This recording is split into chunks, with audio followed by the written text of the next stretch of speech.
welcome back to Yappily Ever After, episode 2, where we're going to talk through all wedding things. Sarah's going to give us the latest update on her wedding planning journey, and we're going to get into some fun wedding-themed would you rather and really get to the bottom of some hot topic things that I've been pondering as I think about weddings in 2026. And there's just so many trends going on right now that I wonder what is being trendy versus timeless. How do we find this perfect balance? But anyway, I'm your host, Hannah Rose. I'm the founder, CEO of Plannerd.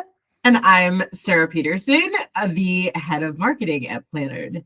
First and foremost, I want to hear like the quick and dirty update on what is your wedding planning status right now. I know last week you were telling me your goal for December was book every single vendor you needed to book, which was definitely a lofty goal. I'm curious how are things going?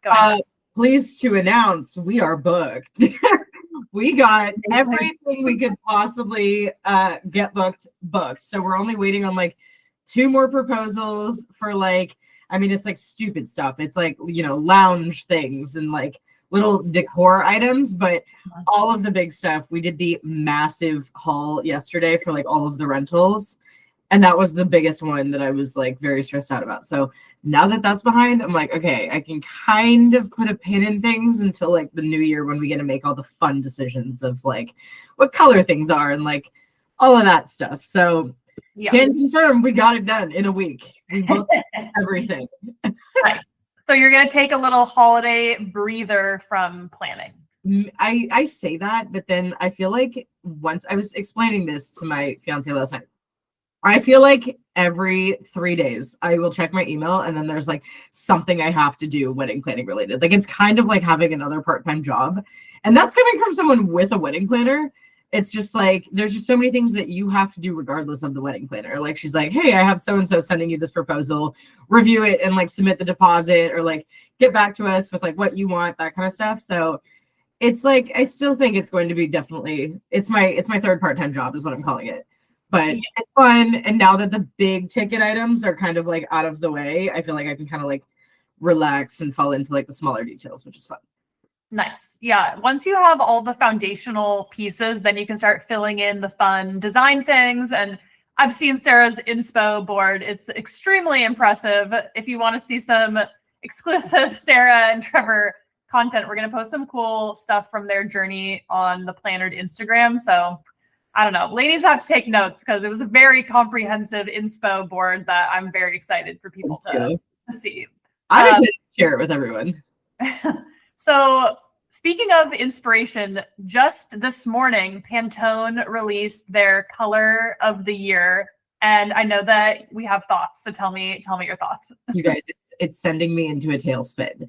The color is, what is it? It's like cloudy white, essentially. It's white. Cloud dancer. Cloud dancer. And it is sending me into a spiral because my whole wedding, the theme is color. Like there's no white anywhere to be seen. It is just color. And my thought is like, are we not done with the like white, boring weddings? I feel like the trend for the last like 3-4 years has been just like very neutral, white and ivory flowers and greenery. That's been the trend. And then earlier this year, we were seeing like royal blue was going to be huge and these like dark wine tones and stuff. I was fully expecting some type of like magenta or something to be the color. And so this threw me. Yeah. That's it. I'm just like, are we really doing white? I'm fully revolting. I'm going against it. So that's I feel like when I got married in 2021, eloped, and then 2022, the big one, I feel like everyone was doing pastels and it was very light tones. And we sort of bucked the trend by doing super saturated colors then. And so there's always this wedding pull towards pastels and whites, and it has been so colorful lately, which I've been loving. So yeah, I'm excited. And were you happy that you went against the trends? Oh yeah, totally. It's not in my personality or my husband and I to be more subdued color wise. Our house is full of color, like my walls are green, like patterns, everything. So it would have felt very weird to have it be super subtle, which is gorgeous. Don't get me wrong. It just wasn't really our personality. Also, the cobalt blue color that was trending, I never really saw that actually hit the streets in the way that people said it was going to. Did you see that in your wedding photography work? I mean, I saw it all over Instagram, but you'll notice the photos that you saw of it on Instagram, a lot of it's AI. It was like crazy drapery and things, but there's no like people. There's no actual events that it showed like that. So I think like from a design perspective, it was like this fun idea. But from like an actual perspective, especially now that I'm planning my own wedding and I'm seeing like the options that people are presenting me with, I'm like, it would be very hard to do that without spending either like an abhorrent amount of money or like you would have to make your own things. Like even I want like a magenta bar. I want the bar to be colorful with like fabric and stuff.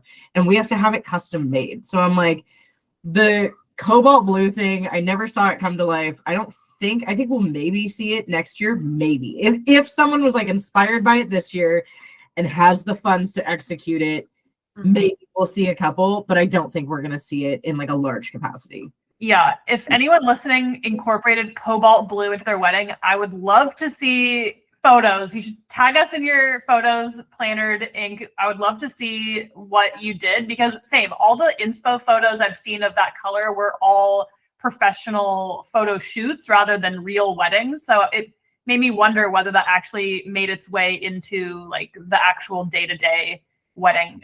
Totally. Yeah, no, if anyone is doing it, please tell us because I'd love to see it. So did the color, the Pantone color sway you to make you want to make any changes? Or are you like, no, I feel good about our direction, staying true to what you had planned?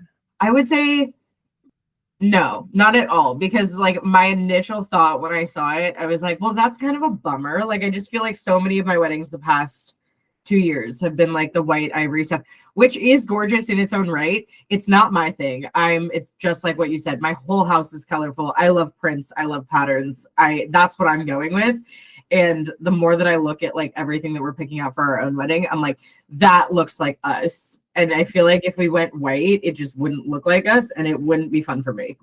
Yeah, I think that's ultimately the thing that I think people should keep in mind the most is the real question isn't what is going to look the best in my Instagram photos or what's going to photograph the best. It's more what feels like us as a couple rather than the trend or the latest whatever. And so trends are awesome. I love to see what they are, like keeping tabs on them. But I think it's most important to just think about what is resonating with you personally, as long as it's not a mason jar. But as long as it's not a mason jar. I agree. And from a photography perspective, you kind of want your wedding to, this is my personal take. We have like a huge wall and I want to do a really cool gallery wall of our pictures and our house is really colorful. And so I'm like, I kind of want it to look like our style. If it was just white and boring and then you put it in this colorful home, that's going to look crazy. So like think about the future and how you're going to display everything in the future. And if it's fun and colorful and that fits your vibe, then it's going to look great in the house. If I put up boring white photos, it would not fit in our home. It just wouldn't look like us. Yeah, totally agree. Okay, I have a few would you rathers for us to get into. Okay, up first, would you rather have a 6-month engagement or an 18-month engagement? This is hysterical because I met my fiance, I guess now it would be 11 months ago. And we're planning our wedding. When you know, you know. When you know, you know. We got engaged at 9 months and we're now planning a wedding. We will be married by, it'll be a year and a half of knowing each other. So I also think it's age dependent. Like I'm 33, he's 32. And because of that, I'm just like, we were ready. Like both of us were ready. If you're younger and you need more time to figure that out, then absolutely take the 18-month engagement, plan it out, do it that way. I'm just kind of the mentality of like, let's get it over with. Let's move on to the next phase of life, Yeah, I agree with that. What were you guys? We got engaged when we'd been together for about 5 years, but we met when we were 22. So I think like we needed that time to go through all the growing, and we met the summer after we graduated from college. So, it's crazy to think like all the different life phases we've already gone through together, from being newly out of college, getting our first jobs and evolving. And then, I mean, planning a wedding there's so much growing that goes along with that also. But yeah, we needed that time. We wouldn't have been ready quite that early, but I completely agree. If you're meeting someone later in life, you're like, okay, I know what I want. I know what I don't want. I see you and everything you're bringing. So that makes total sense. Yes. Yeah. Okay. Yeah. Okay. Engagement. I mean, for us on the engagement side, how long did we have? COVID just threw the craziest wrench to everything. But I do hear from brides now who are planning their 2027 thing. And I know that you have people booking out even that far. And that to me is just, it's a long time to have something build up. Yes. Like, I think it's important. I am obsessed with weddings. It's obviously my livelihood. It's planners, it's everything. But I do think it's important to keep it in the perspective of your life. And if it's something you're looking forward to for 2 years and then it happens and it's over, the come down from your wedding is so real. Oh, yeah. And I just think if you're waiting for 2 years, you just have to like keep it in mind what the big picture is, because the big picture is your life together and not the one day, which is an amazing day. Don't get me wrong, but it's just I've had a few brides too that like have really fixed it. Like it kind of consumes them. It becomes like their whole personality. And I'm like, if that is the case, then you almost end up not even having fun day of, just because you're so hyper fixated on this like, 2-year process of like what you created and you want it to be perfect and stuff. And then when it's over, I'm like, now what? Like, now what? You need like multiple hobbies. I don't know. You need multiple things to like fill that void. Yeah. So, or you just create a whole business around planning to fill the void. Maybe this is me filling the void. What am I doing? Filling the void. Okay. Next one. Would you rather splurge on the venue or the photographer?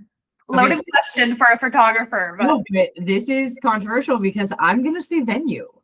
But I'm saying venue because when it came to planning our own wedding, as a photographer, I'm like, I think I don't put as much pressure. Like I look at some of my couples and I'm like, I know that you booked me with this like insane vision in your head of like, you're going to make us look like movie stars and like that kind of thing. I have a very different perspective on photography and I want to see like the goofy behind the scenes moments. I don't necessarily care about the like superposed ones. Like, yeah, that's cool to have for like your wall, but I want to see the goofy stuff. So I'm much more inclined to like hire someone who I know will be like a good time and is just going to like get a ton of content because I can edit anything.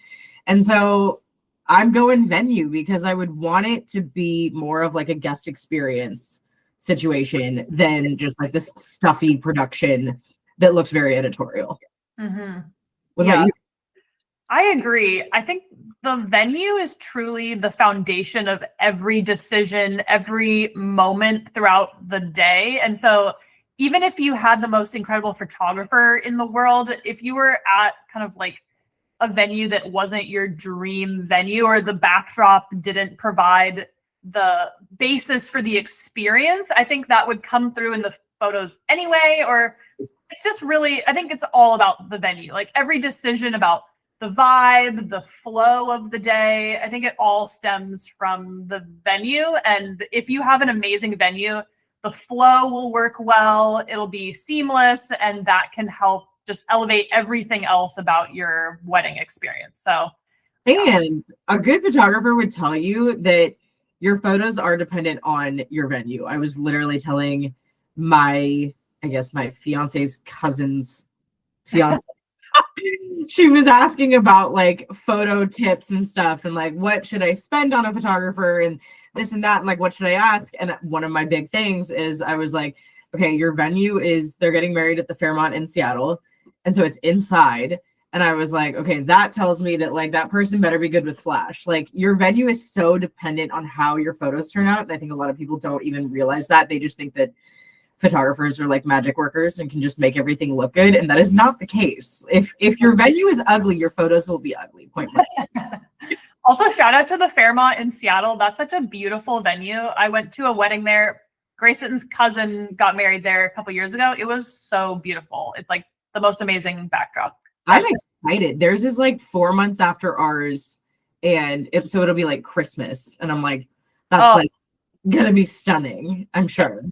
Also, that makes me think of if you're looking at a photographer and all of their portfolios are outdoors and then you want them to be indoors or vice versa, that I think would be a flag to just make sure, like, what is their specialty? What are they really into? And make sure that it's aligned with your venue too. Yeah. I even had a couple last week who we'd done their engagement photos, which obviously we chose like golden hour outside sunset with like the Golden Gate Bridge. And her feedback on them was she was like, it's very gold. And I'm like, yes. And then her examples of what she wanted them to look like were like full wedding galleries that were indoors. And so then I had to explain, I was like, okay, so all of those photos are shot with like direct flash and there's like other factors. And I'm like, the cool thing about a wedding day, like it could be a cool thing or not, depending on how you look at it, is you're going to get every single type of lighting. So you're going to have the indoor, you're going to have the outdoor, all of that. So if you're looking for a wedding photographer, that's something that's super important. And that's where I would splurge on the photographer, is like, make sure they're good at all parts of the job. Mm-hmm. But yeah, I think a lot of people look at these like gorgeous galleries of like outdoor, you know, like elopement photographers, and then say that you hire that person to do a ballroom wedding. I'm like, you could absolutely ruin your photos because they don't know what they're doing. Yeah, totally. You got to know who you're getting. Okay, let's see.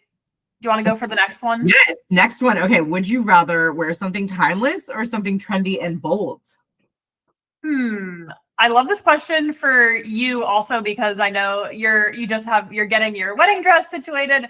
For me, I went with something more timeless. I think I tried on some more trendy looks, and it's the classic thing where you go in with one vision and you think you're going to like something. I thought I was going to want something with lace and beading and like all the different aspects. I mean, we grew up watching Say Yes to the Dress, and so I was like, Kleinfelds, what are we gonna see here? I did not go to Kleinfelds. That would have been amazing, but we did not do that. But I ended up going with a very streamlined, like simple crepe Vera Wang number that I think was more on the timeless side. But I do love a bold moment for other people. That wasn't really the look I went with for this one. But yeah, that's just me. What are you thinking?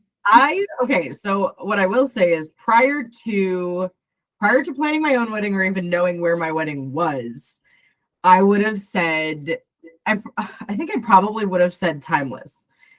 Then our wedding is at a Clydesdale ranch in Whitefish, Montana. But we're going over the top and everything else. And we're going colorful. And so because of this, because we're going so extra, I was like, okay, my dress has to stand out against that. And so that's kind of tough. And then I kind of came up with this idea in my head. Trevor, if you're listening to this, exit out. I'm going to drop some tea. I don't know. Once I started looking at like other Western style weddings, then I kind of got into this, like, okay, there's this kind of like Victorian, you know, old West style that I love. And so now I'm like fully on the trendy train of like, I think I'm just going to go like for the wow factor, because that's kind of what our whole venue is like, we are going over the top in the details, but at this location that's like old school, middle of nowhere vibe. So I think I'm doing the same thing with the dress. So I think it could be dependent on your location if you're doing something like that. And it would totally change. Like if I was getting married at like the Fairmont in Seattle, I would probably want to go timeless because it would fit with where you're getting married. So yes. I don't think people can necessarily like pin it down until you see all the pieces start to come together, and then it kind of works itself out. Totally. 100% agree. Again, the venue is everything. And that's so since I got to elope with 14 people and then do the bigger wedding with like 170 a year later, the elopement in Hawaii, I had a different dress, which did have more beading, and it had like a little kind of reveal on the side, and it had these sort of like palm frond little embroideries on it. And it was very appropriate for the environment, but it would have looked really weird at our other venue. So yeah, you just got to think about the context and the whole vision together cohesively. Yes. Yeah. I love that. Okay. Next question. Would you rather spend your budget on food or entertainment? Oh my gosh, this is a very tough question for me because out of all of the expense categories, I think food and entertainment are like right up there for me. Like venue is there, and then food and entertainment are just like close 2, 3. We went with a band. We had the most insane band. Shout out to the Dart Collective. If you're out there, if you need a band in the California area, Recommend. the area of the entire state. The area, I think they travel, but you get the idea. So band was a huge priority for us. And I think from the moment they started playing, we were on the dance floor, and it seemed like all of our guests were all on the dance floor for the entire duration of the band playing. But then again, the food, you don't want to have bad food because then it becomes like, I do think in the scheme of weddings, the barometer of the food quality is somehow like a takeaway. And I think that's a big takeaway for people in like our parents' generation, where they'll say like, the wedding was beautiful, but the food was terrible. Like, you just know that there's that one aunt or uncle who's going to be talking about how dry the chicken was for the next like 10 years. So I don't know. That's very, very tough. I might have to say entertainment because like the food is part of the experience, but then what do you do afterwards? I didn't want people like sitting around. I wanted them all dancing because that's what we love to do. So I think if I had to choose, I would go entertainment, but that's a tough, very tough. What do you think? I'm okay. I was talking to my wedding planner about this the other day. There are some very specific weird things that because weddings are my industry, I'm like hypercritical of. Food was one of them because I'm like, think about it. Every single weekend I am fed wedding meals. I'm so sick of like chicken, fish, or steak. And then, there's like a risotto on the side and some type of like side salad. That's it. And I'm like, okay, that is like baseline wedding food. And it's exactly that. My parents' generation, for some reason, they always very hypercritical of the food. I will say too, it's very hard to do the quantities of a wedding well because you're on a time crunch. Like things have to be kept warm and like, I don't know, just like having more insight into like the behind the scenes stuff. I'm like, it's very hard to do good wedding food. But when it came to deciding on these two things, our wedding planner made Trevor and I make 2 lists, and we could not communicate on it. We had to make 2 lists of like our own priorities, and mine was entertainment. I was like, I want a really, really good guest experience. That was my whole thing. I want people to be entertained the whole time because I think weddings are inherently boring, which that's a controversial topic, but like they are. It's a lot of sitting and listening and patience and like obviously guests, like yes, you care about the people, but you're not going to care as much as like the bride and groom. It's for the bride and groom. And so it's just kind of a boring process. And so I'm like, I really wanted it to be different for ours, and I wanted people to be entertained the whole time. That being said, Trevor's number 1 was food. And so we did have fun with like, those became our 2 top priorities. And we had fun we went over the top on food. Granted, we're in a state where we could do that. And we really leaned into like local stuff. Like Montana has a ton of like huckleberries and things like that. And I was like, I want something different where people aren't just expecting like, the chicken, the salmon, or the steak. So we went funky on the food, and I'm hoping that'll be like a memorable part of it for like people like my parents who care. But entertainment was much more my thing. I was like, I want people to like have the time of their lives, and like all of a sudden it's over and they're like, what? Like that was so fast. Oh my God. Yeah, so I love that. There's kind of a balance. You kind of have to balance it because both of those lead into like, I guess, the overall enjoyment of your guests. Totally. Yeah, I would enjoying entertainment. Yeah, I would also say on the food side, something that I think we actually did well and did not intend to do this, but just in retrospect, we picked sort of a funky wine for our wedding wine. And it's a very distinct Chardonnay from this winery called Talbot. And I'm not a big Chardonnay fan necessarily, but there's something about this wine that is so delicious, and it's very distinct tasting, But now anytime I have that wine, which is not that often, but on like a special occasion, it brings me right back to our wedding day because it is such a distinct flavor. Love that. So I would say that's kind of a fun tip to think about because, you know, of all the different memory triggers, the senses like smell, taste, sight, you know, hearing a certain song. I mean, our wedding song is one of those. And then that wedding wine, those two take me right back to that day. So I would just throw that out there for you or anyone. Like if it's super distinct, there's something to be said for like a signature cocktail that's like your favorite cocktail that might not stand out in your memory as much, but the wine for us was really distinct. So that's a fun tidbit.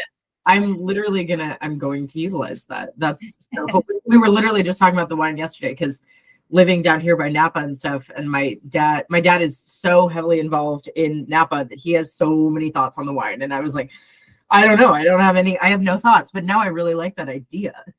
Does your venue have any wine restrictions or can you bring in whatever you want? No, we just did we hired this like Treasure State Hospitality. Shout out to them. They're great. They're doing all of our like bars and things. And so they're working with us to do like the custom cocktails and all of that stuff.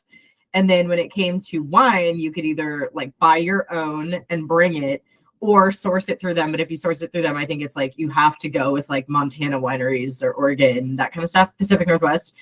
And one of the big things for us is I'm like, we're both from California. We go to Napa a lot, that kind of stuff. So I'm like, I wanted to bring that there. And they were totally fine with that, which is great. So I'm like, that'll be kind of a cool nod to California, even though we're, you know, out in the middle of nowhere. Nice. That's really cool. I like that. It's nice to weave in little home references. Yeah. Totally. The planning. Okay, next one. Would you rather work with a planner who gives you full control or one who takes charge and decides for you? Oh, interesting. Tricky. This is, as a type A, oldest daughter and oldest grandchild, won't let anyone do anything for her. I'm going to say full control, but I think this is totally dependent on your own style and how much you know about weddings. Because like going into it, I obviously know a lot about weddings, whereas like Trevor was like, I don't even know where to start. And I'm like, I got it. I know where to start. Like, I know what to do, and just kind of ran with it. But if you're someone who doesn't want that pressure, then like you should absolutely be able to depend on your wedding planner to like do everything for you. And there are a lot of things that, even though I do weddings all day long, that my wedding planner knows way more than I do. She's done the venue before. She's done all of this. So she's like, oh, you're going to need this, this, this, and this. And I'm just like, great. Like, I'm diverting to you. So you kind of got to pick and choose and delegate where you can take full control. And then other things you have to be able to relinquish controls for the sake of it running smoothly. Yeah. There were definitely times at our wedding planning when our planner would ask us like, which really specific thing do you like better? And I'm like, honestly, I really struggle looking at like two different forks and deciding which fork is the coolest versus like looking at a tablescape and saying, okay, the aesthetic of this full tablescape is amazing, but it's like the little minute decisions where I'm like, I fully trust you. Please just pick something that you think is going to be great. And when it's a big enough decision, like what flowers to use, or like head table versus sweetheart table, whatever, that I can weigh in on. But I do like someone to take control and be like, this is what you need to do. Just do it. I'm like, okay, yeah, I take direction well. So sounds great. I love that.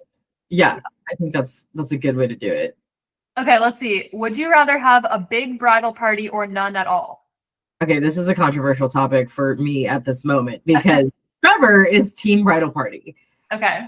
I have just been a part of one too many chaotic mornings with like 50 bridesmaids screaming and like all of this. I'm also one of like 3 sisters, which I think also plays into my decision of like, I'm like, I already know that there will be enough going on in the getting ready scheme of things that like, I don't need everybody there. I will have my close friends with me there, but I think it also comes down to like a trend perspective. I don't need everybody in matching dresses. I want everybody to pick their own dresses that they love. And like, I don't want to do the MySpace top 8 thing. I'm not going to rank my friends. So because of that, I have like, 5 people who I'm going to invite to get ready with me. but that's about it. And then we're just going to do family down the aisle. You know, we both have siblings and that kind of stuff that'll go down the aisle, but we're not doing a big bridal party. But Trevor is grappling with that. And like, I think we've now narrowed it down. I don't think we're going to do a bridal party, but he's just like struggling with that. I'm like, you're still going to have people to get ready with. So I don't know. It's very dependent on the person. But for me, I'm going no bridal party. You have a very different take on this. This is so, I love just all the different perspectives because that's what makes it interesting. Like if we all had the same wedding, that would be so boring. Yeah, when we got married, I had, I think, 11 or 12 bridesmaids, and Grayson, my husband, had 13 groomsmen. And I mean, I think I've told you this before. We have this one photo that we call the firm because I'll put it here. It's literally it's like everyone from our bridal party all together, and some people are seated and it looks very professional, but I think we just felt so strongly about it being one giant party, and we wanted to have our closest friends be with us all along the way of that big party. And the venue that we had at Holman Ranch in Carmel is a gorgeous, oh my God, a gorgeous venue, but it also has rooms that you can stay on the property. So we had our entire bridal party and all of their significant others stay on the property with us. So it was just easy to have everyone there. We got to party with them. We could have done that same thing and then not have them stand with us, but I don't know. It was kind of epic. It was like we just fully sent it in that direction, and that's the beauty of, you know, it's a snapshot in time. Would I do that again if we were to do it now? Maybe. Also because of having our elopement where we had 14 people at the wedding, and we had obviously there's no bridal party at the 14-person elopement. Everyone was sitting down and it was just us. So we got to have the just us elopement and the giant party. Although one thing I'll say about having the giant bridal party is when you're standing up at the altar and I'm looking down the line at Grayson, because he's opposite me and all of my gals are behind me and all of his guys are behind him. I'm looking at him, but I'm also looking at like 13 of his friends in a line, which was like such a crazy experience. I almost would have rather switched it where I get to look at my girlfriends and he got to look at his guys, because like I knew they were there and I felt their support, but I didn't really get to like see them in that moment. So it could be distracting, like a laughing in church moment where you can't keep it like together. So maybe it was more like solemn looking at his friends and him looking at mine, but I don't know. It would have been nice to see them. That's becoming a trend. This year, I've had more couples who are doing that, even with like family. Like if you guys are standing up there having like, okay, if the bride's on this side, having the bride's family on the right side, so you can actually see them. I'm dropping more tea on our surprises, but we're doing a round aisle.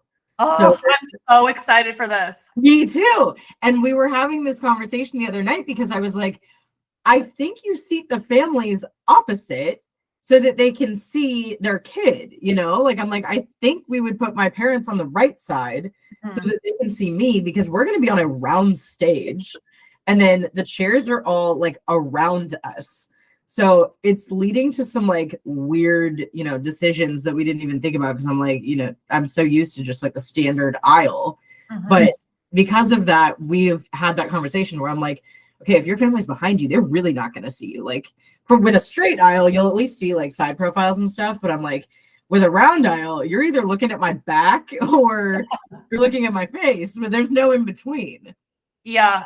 I think we did have our parents go opposite, which was nice. But I mean, I wasn't looking out at them. They were mostly looking at me. Like, you're so locked in on your partner in that moment, which is kind of fun. But yeah, it's a fun moment. Okay, we have a speed round to round us out here. Love it or leave it. Do you want to kick it off? I would love to kick it off. Okay. Champagne tower during the reception. I'm gonna say, well, I don't know. I love the way it looks. I think it looks beautiful. I would be anxious about it because I have anxiety as a human. And so I'm honestly going to leave it for that reason. I think it's a dying trend. I think the last few years, a lot of people really like jumped on board and did it. What I will say from a wedding professional standpoint is I've also seen it go wrong one too many times because people don't realize you have to set it up in a square and build it from there. Otherwise, when you pour, if it's round, it just comes out of the cups when it gets to the bottom. That's important, it seems. That's my pro tip for the day because I've seen it happen one too many times. I will say I like an unconventional tower. So we're doing like a spicy margarita tower. Also a lot safer because those cups are safer, you know, you're not dealing with tiny stems and things. Mm-hmm. That to me, leave the anxiety at home. Everything is very, very condensed. And I think like that's fun for me. And they're all gonna be, it's gonna be more of just like a, you know, focal point. We're not gonna like pour the margarita, that would be sticky and gross. So we're having them like made and then they'll be in tower form. So you can like cheat the system. Do I think you need the big champagne? No. Mm-mm. Yeah. Also, like bringing that giant champagne bottle to the top is so hard to pour, like hold and pour. No. Related to this, have you seen an ice luge at any recent weddings? Okay, it's funny that you mentioned this because I just learned like a week ago that my parents, for their wedding, went deep on some massive ice sculpture. I was like, what? I've never seen a photo of this. Apparently there was a massive anchor like at their wedding and they paid for this like big ice sculpture. And so my mom brought it up and I was like, what a crazy, my wedding's in August, so I will not be doing an ice sculpture. But an ice luge could be fun. Like if you have an indoor venue where you can pull that off, do the ice luge. I was just thinking about that. My cousin had one at her wedding. It was super fun. There's something like very playful about an ice luge. Yeah. And yeah, I feel like I haven't seen it recently because I've only ever, I guess most recent history, mostly summer weddings. But yeah, bring back the ice luge, people. It's cool. Ice luge. Buy champagne tower. Hello, ice luge. Next one for love it or leave it. Disposable film cameras on every table. I thought about this for our wedding and I looked into it, and I don't know if this is true now, but a couple of years ago when we were planning our wedding, disposable film cameras are like $40 each. Yeah. So no, we did not end up doing that because it was like, this feels like random money to spend, and we're also spending money on a photographer, and this sure would be cool, and it was very trendy, and I think that trend kind of continues, but like I didn't need it that much to have a blurry photo of someone on the dance floor that I'm likely not going to do anything with. That's my hot take. I think, and this goes back to my like stance on photography being fun and less posed and stuff. My own personal style, I would tell anyone, I see a lot of people who get the most out of their photographer for like the first portion of the day, and then they'll have us for like 30 minutes during dancing, and then we leave. If you are going to do that and things are still going to, you know, if you still have a lively dance floor or you have friends that are very fun and stuff, I would recommend having some type of like situation like that. Maybe not on every table, but like do it as like a late night thing. Bring out like, you know, a pack of 10 and like have people go crazy with like the fun, funky dancing photos and stuff like that where everyone's like getting sloppy.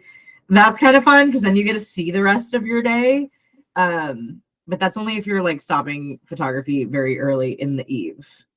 Yeah, that's a good point. I think we did not have our photographer for the after party.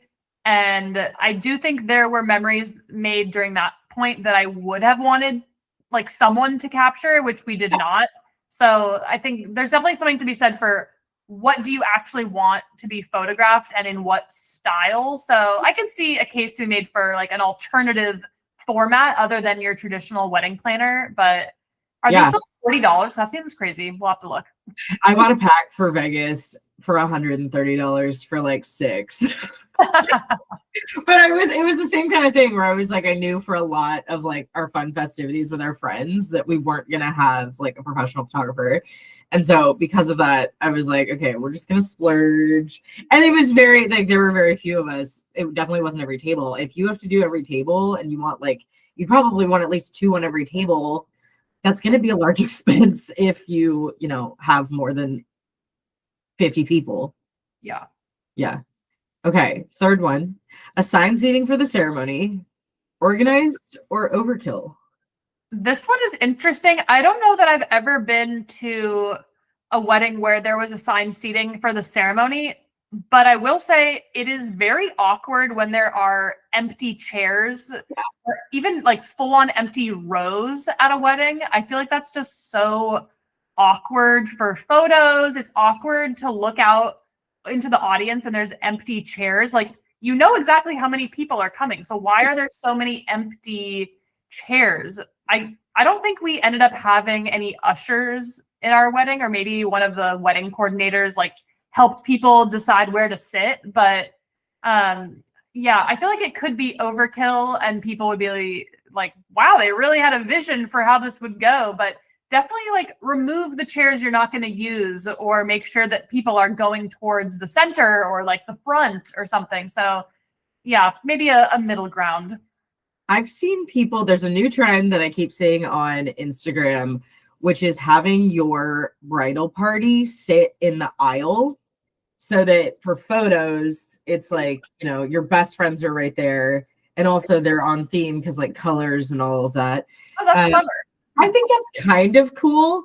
And it's an easy way to like make sure that your aisle looks full because you know that people will be sitting right there. That's one of my biggest pet peeves as a photographer, is I always see people, especially if you're having people enter from the aisle, they're going to go in and they're going to go far right. So then when the ceremony starts, you have these gorgeous flowers and stuff and you want it to look really full, but a lot of times people are on the outsides. 2 of my friends who are wedding planners, they do something sneaky, which is they only put out the exact number of seats per guests coming. And sometimes they even make it like a few less because people will be late and there will people be standing, like people will be standing. At every wedding that I've ever been to, there's no way that everybody will be on time when you're starting. And so because of that, it gets really full. I will say it creates a little bit of chaos, but it's not for you, it's not for you to deal with. It's like people being like, hey, we need you to scoot down because like we need to pack in here. It does look a lot better for photos. It looks kind of whack when you've got full rows empty. It just looks like people didn't show up, even if they are all there. Yeah, totally. Also, I'd say a pet peeve of mine is when you're intended to go to your seat down the aisle, but then there's so many things in the aisleway, like decor or floral, that you can't get into the aisle and you feel like you're knocking stuff over, or you can't. I went to a wedding one time where they had these very tall glass candles. I know exactly where this is going. Yes, and they were lining the whole aisleway and they were lit while people were going into the aisle, and they were legit falling over because it was a black tie wedding. People's skirts were knocking over these lit candles, and I was like, how did nobody think about this? It seems so obvious that you need to watch out for that. But if anyone out there is doing giant candles, like, you got to make sure that people can get through, or like maybe you need to have a cocktail attire, because with long dresses, it does not work.